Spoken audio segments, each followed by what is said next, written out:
अब हम लोग class 12 issue of share chapter में gain on reissue of forfeited share, ये एक बड़ा इंपॉर्टेंट टॉपिक होता है। इसके कैलकुलेशन के बारे में समझेंगे कि गेन ऑन री इशू जो होता है इसकी जर्नल एंट्री पास करते हैं share forfeited account debit to capital reserve account.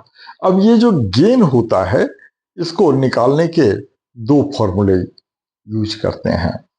पहला फॉर्मूला होता है कि अगर शेयर्स अंडर सब्सक्रिप्शन हो या फेयर सब्सक्रिप्शन हो, उस वैसे शेयर का फॉरफीचर और री इशू हुआ है तो गेन निकालने का एक फॉर्मूला यूज करेंगे, नंबर ऑफ शेयर्स री इशूड, फिर ब्रैकेट में लिखेंगे अमाउंट फॉरफिटेड पर शेयर माइनस डिस्काउंट ऑन री इशू पर शेयर।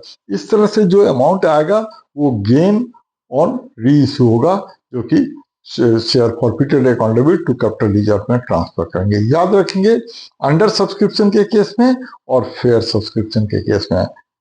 अब अगर ओवर सब्सक्रिप्शन का केस हो, प्रोरेटा का केस हो, तो गेन ऑन री इशू निकालने के लिए एक फॉर्मूला यूज करेंगे। वो फॉर्मूला होगा amount received excluding premium upon shares forfeited into shares री इशूड। पूरे को एक ब्रैकेट में लिखेंगे माइनस शेयर्स री इशूड इनटू डिस्काउंट ऑन री इशू पर शेयर।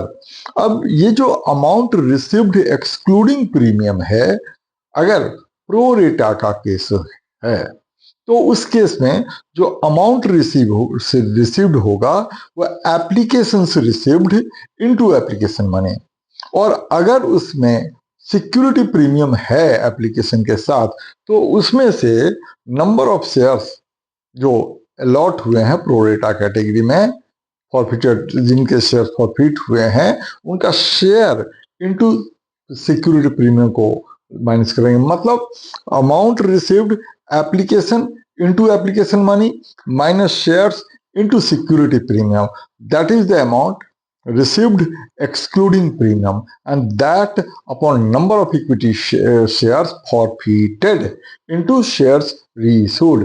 इस पूरे को एक ब्रैकेट में लिखते हैं minus shares reissued into discount on reissue पर शेयर। इस तरीके से गेन ऑन रीइश्यू निकाल लेते हैं। तो फिर ये फॉर्मूला अप्लाई करेंगे तो वो बेटर रहेगा, आसानी से गेन ऑन रीइश्यू निकल आता है।